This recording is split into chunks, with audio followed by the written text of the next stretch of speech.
Welcome. We're going to spend a few minutes today with Senator Michael Moore, and we're going to talk about redistricting. First, thank you for being our guest, and hope all is well with you.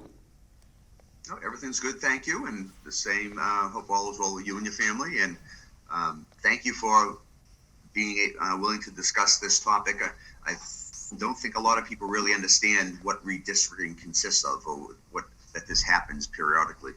Right, and it affects people, even if they're unaware of it, it affects people. So Yes. tell me a little bit about what it is and what communities you'll be serving now going forward. Okay. Well, basically, everyone is familiar with the census that the federal government does every 10 years.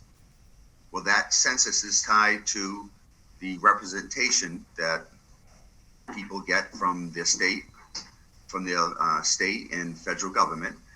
And so I think in the past, people, hopefully, there may be some who remember who don't, that we previously lost congressional representation. I think the last census and the census before that. Yes. And that's due to the population. So when the population did not grow as fast as other areas, Massachusetts had to reduce the amount of congressmen. Every state gets 2 senators, so U.S. senators. So that's not an issue. But it also trickles down to the state representation.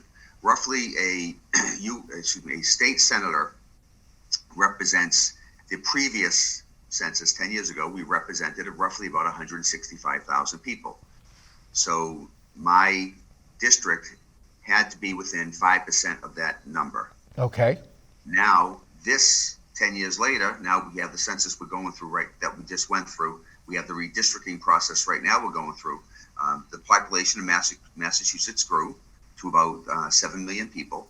So right now, a Senate district is within 5% of 175,000 people. Okay.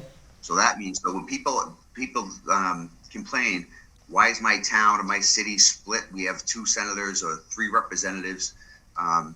It's based on, because we have to stay within those numbers. So if you get a Senate district, that the perfect number would be 175, but you have to then look at the next one, the districts that you're surrounded by. So the state has that leeway of being with either below or above by that 5%. So right now, my district as of this date is the towns of Leicester, Auburn, Millbury, Grafton, Shrewsbury, Upton, half of Northbridge, and I have about 35 to 40% of the city of Worcester. Mm-hmm. With the redistricting, my district is going to change, where I am losing the town of Leicester. I am losing the 2 precincts in Northbridge, and I'm also losing the town of Upton. I am gaining the town of Westboro, and my district in the city of Worcester is shifting a little east and a little north. Now, the shift in Worcester, and the reason I lost Leicester, is the senatorial districts west of Leicester right now. Based on the census, there's the population didn't warrant the senators maintaining the same towns. Sure. So basically, because the population was less, Senator Goby, who was west of me previously, she now has to move east. She is going to be she's taking the town of Leicester, and she will be actually coming into the city of Worcester. So Worcester will now go from having 2 state senators to, in January of 2023, it will now have 3 state senators that cover the city of Worcester. Okay. So that's the truth. So she actually was able to pick up the town of Leicester. She also picked up the town of Holden, which was formerly in Senator Chandler's district. So, and then you have communities up in the northern Worcester County. You have Senator Cronin, who actually lost the city of Gardner, and Senator Goby picked that up. You have below me Senator Fatman, who will be actually taking Charlton from Senator Goby's district. And he's the one who was picking up my half of Northbridge and the towns of Upton. Wow. Okay. And basically with that, you'll see we will all fall within that range of 5% of that 175. Okay. And now, when does this all take place? Well, it takes place now as far as the election goes. So my last election, I was voted in to represent the current towns I have now. Right. So I will continue to represent them until December 31st of 2022. Okay. January 1st of 2023 is when I will actually assume the responsibility of representing Westboro, and I lose those other communities.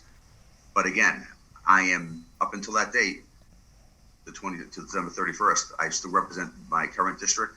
I will now be campaigning in the town of Westboro. And I guess the next election is when? Is now. Is now. This year is the election season for the state reps and state senators. Okay. So nomination papers will be coming out soon, and then in the election in September, the primary, I will be running in the towns of Auburn, Millbury, Grafton, Shrewsbury, Westboro, and the areas of Worcester. Okay. So Northbridge, Upton, and Leicester will now have Leicester will have Senator Goby on the ballot, and Northbridge and Upton will have Senator Fatman. And after those elections, whoever wins those seats will represent these new areas. Great. All right. Well, I never really understood what the number was, and so this has been great. And that's going to change. So 10 years from now, hopefully the population of Massachusetts will continue to grow. Sure. And at that point, it could be 185,000 per Senate district. Sure. Or, so it's really that's why when people, I don't want to say they get upset or they don't understand the process. That's why we have to have the redistricting, is because the population will grow or decrease. And to make sure everyone has the same fair representation, you have the redistricting that takes place, the census and the redistricting, to make sure it's a fair allocation of representation across the state. Yep, that's great. Well, I think that's important information for people to have, and I appreciate your coming today and sharing that information with everybody.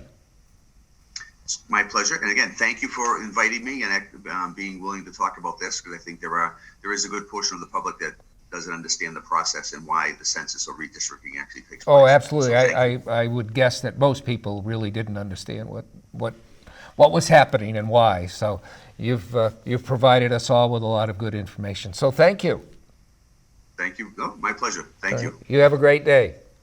You too. And I hope to all your listeners, I wish everyone a happy Valentine's Day.